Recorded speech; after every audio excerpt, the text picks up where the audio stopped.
Welcome to Care to Lead, your path to leadership success. Brought to you by the Vizient Nurse Executives Network.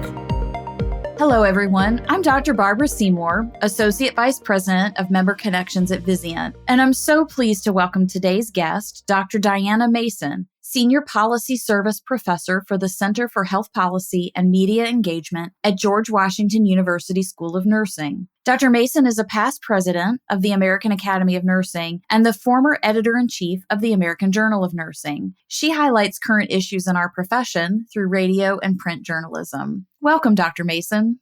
Thank you, Barbara. It's a pleasure to be here, and please call me Diana. Oh, thank you, Diana. You have such a unique ability to influence health policy through your work in journalism. Tell us about your current role and what happened in your life and career that made you choose this path. So my current role, I'm in preferment, actually, which is something you should want to aspire to. It's sort of retirement, but it's doing what you prefer to do in retirement. And so I'm able to pursue some passions that I have. And one is looking at using media to promote population health. So I've produced and hosted radio programs for over 35 years, and they focused on health. I don't go on, and I'm not the expert on the topic. I would have you on and interview you about a topic. And I think it's really important to get nurses' voices out to the public. I think it's a social responsibility, actually, that we have. But I also do a lot of writing. I blog for JAMA. I write commentaries for JAMA, and often with other colleagues, sometimes nurses, sometimes social workers, others as well. And I feel it's really important to highlight some of the most important policy issues of our day. Part of my passion for this comes from my baccalaureate education at West Virginia University many years ago. I had a professor by the name of Claire Milieu who was a public health nurse. And Claire came into a public health class one day with a newspaper under her arm and handed each of us a page of the newspaper and said, find something on this page and relate it to health. Well, she had given me the business section. And I said, well, there's nothing about health here.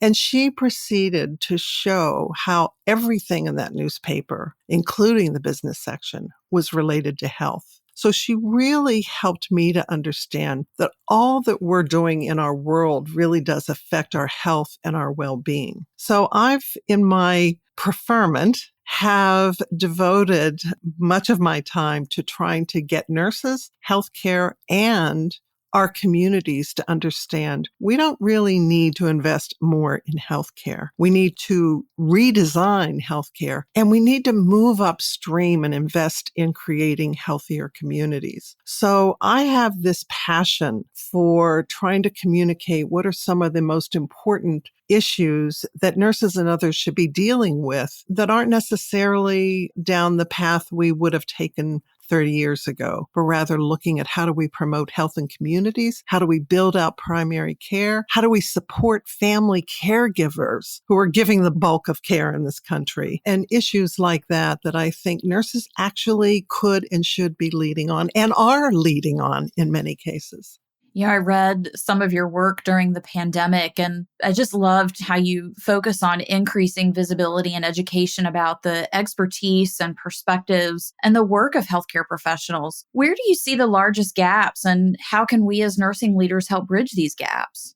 I've done some research on the representation of nurses in health news media. There was a study called the Woodhull Study that was published by Sigma Theta Tau, the Nursing Honorary Society, in 1997. This study was done at the University of Rochester School of Nursing. They looked at some of the leading print media of the day, national newspapers, regional newspapers, news weeklies like Time and Newsweek, and our own trade publications like Modern Healthcare. And what they found was that nurses were used as sources in only 4% of the stories about health. And in Modern Healthcare, It was 0.6% of the stories, and that's our own trade publication. So I was interested 20 years later in replicating that. I thought the Future of Nursing report in 2010, 2011 had come out. There was lots of buzz around advanced practice nursing and about the report itself. I thought things must have changed. So I put together some funds from a variety of organizations and a team of people to look at replicating the Woodhull study. And what we found was that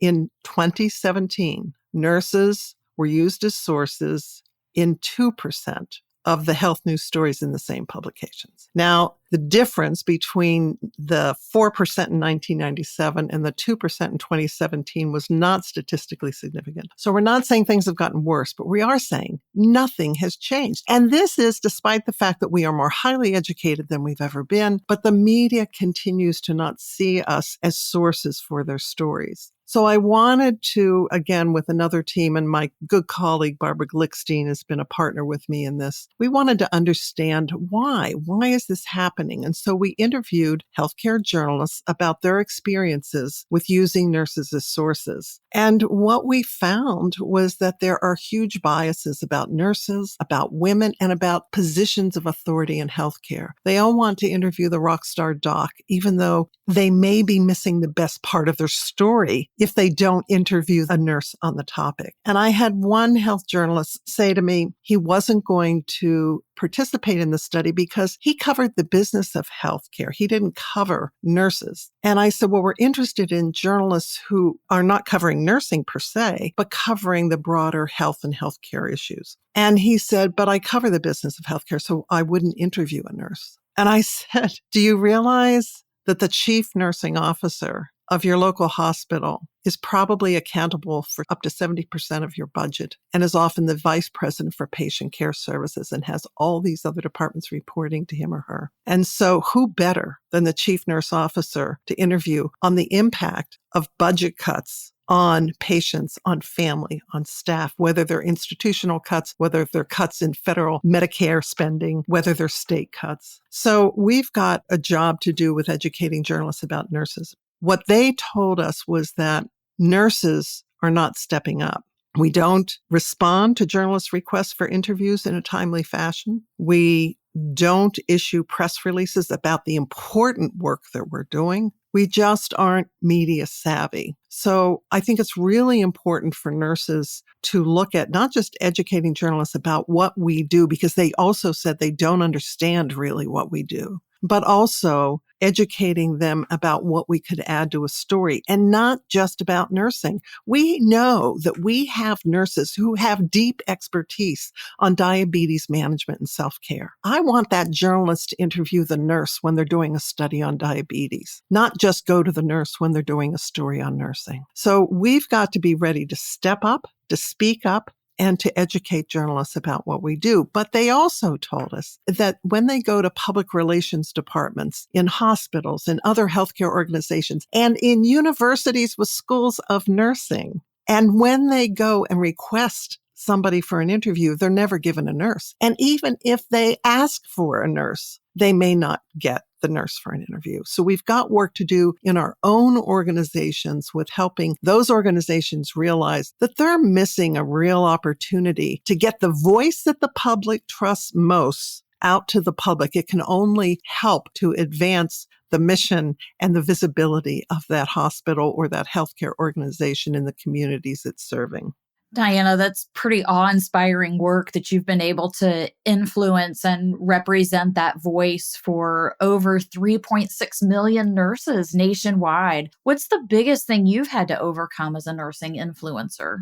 As nurses, we're very comfortable in our nursing silo, and I think we've got to get out of the silo. So when I was editor-in-chief of the American Journal of Nursing, towards the end of my decade in that role, I started to realize that I'm really immersed here in nursing, which has been great. This is my life. It's my work. I love nursing. But I needed to get out of the silo, that I needed to be in more interprofessional circles. And so I set for myself a goal of 3 to 5 years of really being deliberate about my efforts to engage in interprofessional work and discussions. And so I was part of a small health policy salon in New York City called the Herman Biggs Society. And I made sure I showed up. I got there early. I did the networking. I networked afterwards. And at one point, I was asked to take over and be president of that society. I then stepped up in other circles and was invited to join the boards of 2 important organizations. One is Public Health Solutions in New York City that really looks to promote the health of vulnerable families and communities in the city. And the other is the Primary Care Development Corporation, which is a community development financial institution that works throughout the country to build primary care capacity.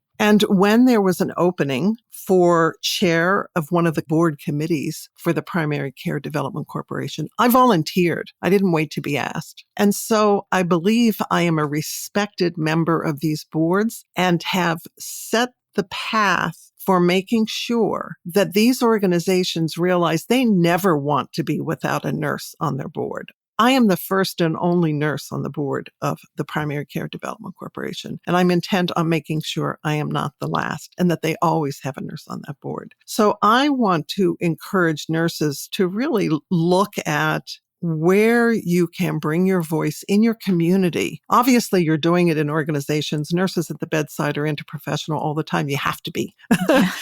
But look at where you can lead and where you can be in spaces outside of the walls of that institution and bring your voice to community debates. My voice is very respected in my community, and I'm leading several efforts that people are surprised. They're surprised I have a doctorate. They introduce me as the nurse with a PhD, and I try to play that down. I don't think that's the most important thing about me or my work, but it's been interesting to me the extent to which they don't expect a nurse to have a doctorate. I think it's really important for us to get out in our communities and to show that we are leaders, not just in healthcare, but in advancing the health and well-being of our communities. It's so true, everything that you just said. And thinking about that involvement of nurses, how do you envision that future for nursing and healthcare?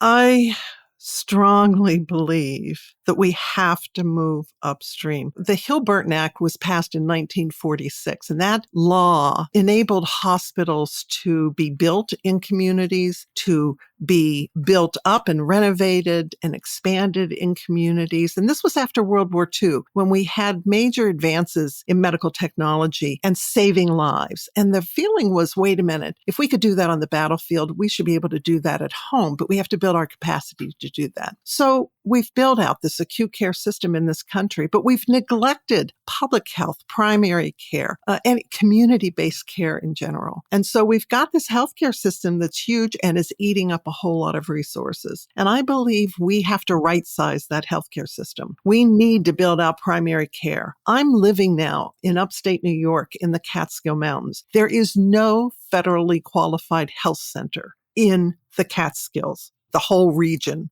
And that's a travesty. We are really lacking in primary care. So I'm leading an effort to bring a federally qualified health center to my community here. I know that it will mean that people stay healthier, illnesses are caught earlier, they are better managed, and hopefully we don't have to use more of those downstream resources that are scarce anyway, and people have to travel an hour to get to a hospital that can really manage their care. So I think it's really important that we move upstream in that regard and build out primary care. But as I said before, I think we also have to invest in the health of our communities. I lead a community coalition on addiction prevention, treatment, and recovery services. Well, why is it that we have this epidemic of opioid addiction, and yet we don't even have public transportation in the communities that are served in this region? There is no public transportation, a high rate of poverty. So if I, as a young person, want to try to get to work, get to school, if I want to go hang out with my friends,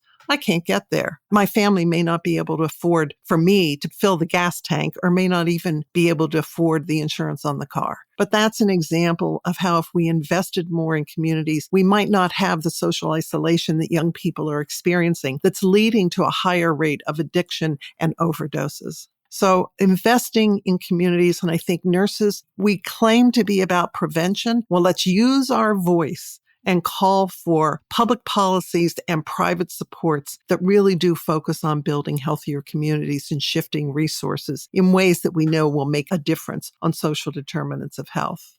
Diana, you've talked about using voice and really coming out of our nursing silos. What advice would you give our listeners today to be strong advocates and to have their voice recognized as leaders in nursing and healthcare? I think first and foremost, nurses need to step up. We need to own our power. We need to own our expertise, recognize that expertise, and be prepared to step up and be bold. And I believe in being thoughtfully bold. I think the time for being risk averse is over.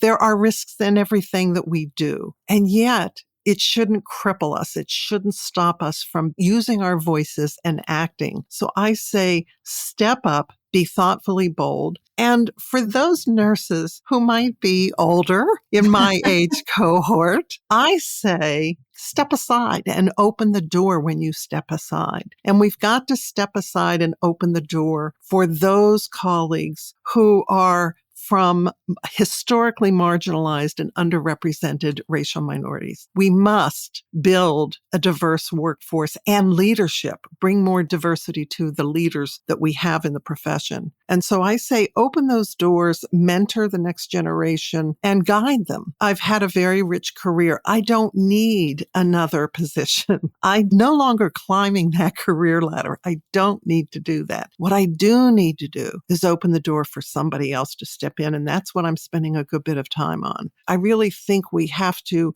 think about how to support those among us who are out of the box, who are the innovators, who think differently than we do. And instead of saying we can't do that, say, why not? Let's see what happens. So it's really supporting nurses among us who are thinking differently, who are being bold and speaking up and guiding the next generation to be those bold leaders. But I would caution us that maybe my cohort was not as bold as it should have been. And so when you're feeling like, ooh, that's making me a little nervous what this younger nurse is doing, just sit with it. Keep your mouth shut, support the nurse, and see what happens. We are in a challenging time. And if we don't fix the work environments where nurses work and other healthcare workers work, we're going to lose the healthcare that we have come to assume will be there. This is a time for us all to think boldly and support innovators and take a leadership role in transforming the healthcare system and the health of our country.